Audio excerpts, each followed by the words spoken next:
Сайн мэцхан өрх юм үзэгчтэй нэр төр цэгийн сайд биологийн хүрээлэн дээрээс та бүхэнтэйгээ мэдээллийг шууд хүргэх гэж байна. Электрон тамхины хор хөнөөл, электрон тамхинд дагуулж ямар бодис байд юм бэ? Энэ тал дээр яг мэрэгжлийн үнийхэн байр суурийг сонсохоор бид хүрэлцээрсэн. За сайн мэцхан уу.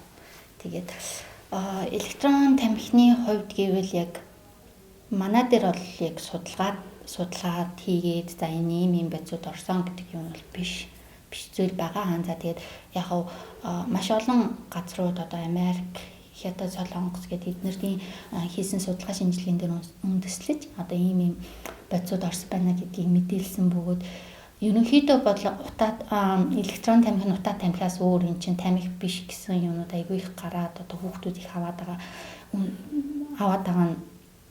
байгаа. Тэгээд энийг нь бид нар яг эдгээр үүнээсээ ялгаатай утаа тамхинасаа ялгаатай юу, электрон тамхи ер нь тамхи биш үү, ямар нэгэн хор байхгүй юу гэж шинжилж үзсний үндсэн дээр энэ хүү мэдээллийг бэлтгэсэн. Тэгээд яг электрон тамхинд бол мэдээж тодорхой хэмжээний одоо нэг юунууд хорт байцууд бол агуулгадж байгаа.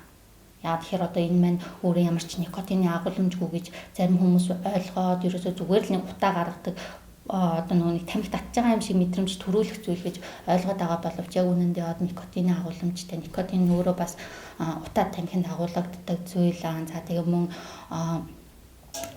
альдегид зарим нэг одоо нэг хорт авдрыг үүсгэгч зарим нэг бодисуудаас агуулгацаар байгаа. За ерөнхийдөө бол энэ электрон тамхи одоо утаа тамхитай ер нь бол ойролцоо. Тийм учраас хүмүүс одоо залуучууд хүүхдүүд маань тийм ээ энэ дээр бас анхаарад яг ямар одоо хавдар үүсгэж байгаа бодисууд байна те энэ тал дээр та бас мэдээлэл өгөхгүй. За мэдээж хамгийн түрүүнд бол никотин байгаа. Никотин нь өөрөө хүний тархины уурэг тархины хөгжилд маш их нөлөөлдөг нэг төрлийн бодис. За тэгээ мөн цаашлаад ярих юм бол карциноген гэдэг химийн нэгдлүүд байгаа, альцгид гэдэг. Энэ нь болохоор мөн хорт авдрыг үүсгэх одоо нөхцөлийг бүрдүүлдэг, эхлэлийн тавьдаг бас нэгэн химийн нэгдэл. За тэгээ мөн бензоины хүчил гэж одоо орж ирдэг. Энэ нь бол яг тодорхой хэмжээний юунуудад хүнсний агуулмж энтерт ордог л хүнсний энтерт ордог. Гэхдээ энэ хүү зүйл нь одоо нэг байнгын давтамжтайгаар хэрэглээ цаашдаа яваад ах юм бол бас ямар нэгэн одоо хорт авдрыг одоо ямар зарим одоо өвчнүүдийн үүсэх эхлэл болж өгдөг. Их үүсвэр болж өгдөг. Тэгэхээр зэрэг одоо энэ электрон тамхи гээд ер нь ямар ч хор хөнөөлгүйгээд сурталчлаад зараад одоо ингээд борлуулад байгаа тийм хүмүүс байгаад байгаа байхгүй юу. Тэгэхээр зэрэг энэ хүмүүсийг ингээд харахаар яг энэ электрон тамхич яг утаа тамхитайгаа адилхан юм байна. Цаашдаа ингээд амлаад ингээд электрон тамхигаа татаад байгаа мөртлөө цаашаа бас ингээд утаа тамхинд орох донтох ийм өндөр магадaltaй гэж үзэж болох уу? Мэдээж бололгүй яг энэ чинь тодорхой ямар ч нэг электрон тамхины маань гол одоо нэг аюул болоод байгаа зүйл нь ерөөсөө ямар ч насны хязгаар тогтоогоогүй хаа сайгүй зарж байгаа. За тэгээ дээрэс нь хямдхан ерөөсөө өссөн нь одоо зүгээр захиалаад авах боломжтойгоор айгүй их том аюул одоо болоод байгаа байхгүй юу? Тэгэхээр нэг хүүхдүүд маань бага насны хүүхдүүд за тэгээд нэг залуучууд айгүй их татчихээн. Яг харьцангуй нэг настай хүмүүс л арай бага одоо нэг тийм баг хэмжээгээр татж байгаа эсвэл огт сонирхолтой байгаа тийм зүйлүүд бол ажиглаж байгаа. За тэгээ гол аюул нь ягаад тэр хүүхдүүд болон залуучуудад их хилдээд байна гэхээр никотин маань өөрөө нэг тархины хөгжилд нөлөөлдөг гэж яриад байгаа шүү дээ. Тэгээ хүний тархи уурэг тархич өөрөө 25 нас хүртэл хөгжиж яваад тэгээ 25 нас хойш бол хөгжихгүй гэж үздэг байхгүй юу. Тэгэхээр яг нэг эд хөгжих насан дээрээ энэ никотиныг одоо энэ тамхиг хитрхийг татаад ирэхэд уурэг тархиндаа нөлөөлөө цаашдаа одоо нэг хорт авдар, тархины хавдар зэрэг үүсэх боломжийг нөхцөлийг бүрдүүлээд байгаа. Тархины хөгжил нь бас удаашраад тийм удаашраад янз одоо хүмүүс нэг толгой тархийг хөвдөж ийн гэж ярьдаг шүү дээ. Тэгэхээр мөн энэ электрон тамхиг татж байгаа хүмүүс ч гэсэн ер нь бол би тийм шинж тэмдэг илэрж байгаа гэдэгт бол итгэлтэй байна. Толгой нүгдөх, за толгой эргэх, альсгүй шууд ханиалгах ч юм уу. Энэ бүхэн маань энэ электрон тамхины бас нэг нөлөөлөл явж байгаа. Ерөнхийдөө бол утаа тамхич бай, электрон тамхич бай хоёулаа никотины агуулмжтай гэдгийг та бүхэн одоо мэдж авч байгаа байх гэж би бодож байна. За тэгээд энэ хоёр маань хоёулаа л тамхи хоёулаа л донтуулж үйлчлээд хоёулаа одоо тархинд нөлөөлдөг зүйлүүд. За тэгээд зарим нэгэн байдлаар электрон тамхиг бол одоо хүмүүс нэг одоо сүүлийн үед маш ихтэйгээр татж байгаа нь бас нэгэн тренд болгоод ч юм уу. За энэ гоё штэ. Энийг татвал гоё харагддсан байна. Энийг аягүй хүмүүс татаад байна. Залуучууд татаад байна. Би ч бас залуучуудын нэг төлөөлөл юм чинь татъя гэж бодож байгаа бол эхлээд ямар үр дагавартай вэ гэдгийг эхлээд мэдэх хэрэгтэй.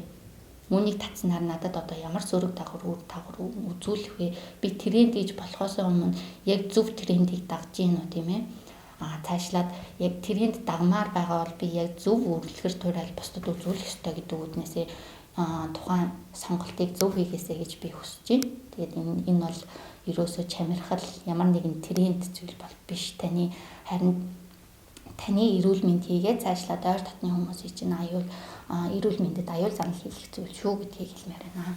Электрон тамхин ер нь хүний зан авирт яаж нөлөөлдөг юм болоо? Энэ тал дээрээс тайлбарвал.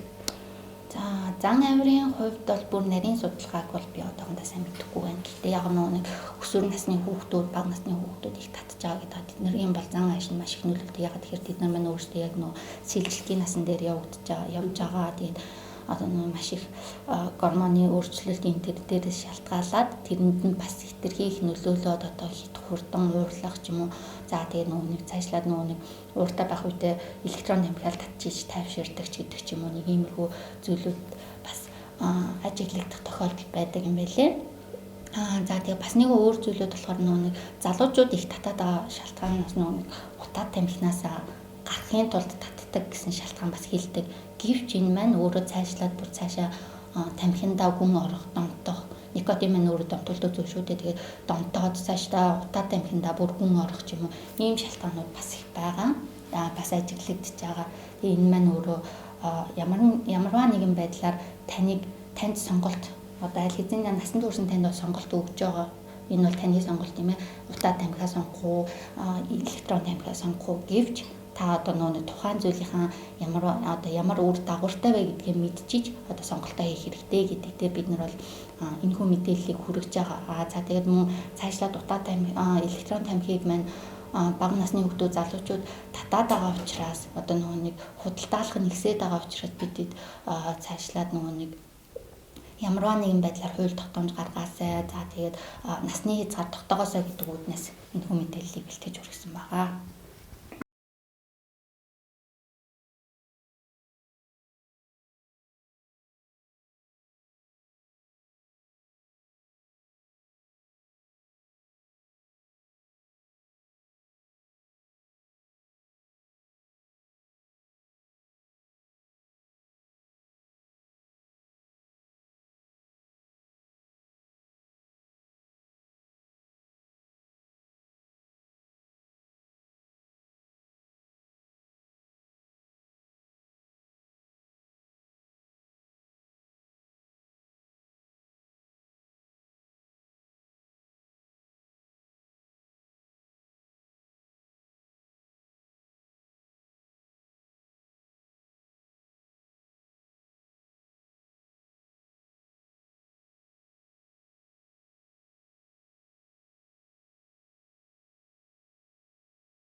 За нэр төр цэгийн сайт биологийн хүрээлэн дээрээс электрон тамхины талаарх тодруулга та бүхэндээ хүргэлээ. Баярлалаа. баяртай.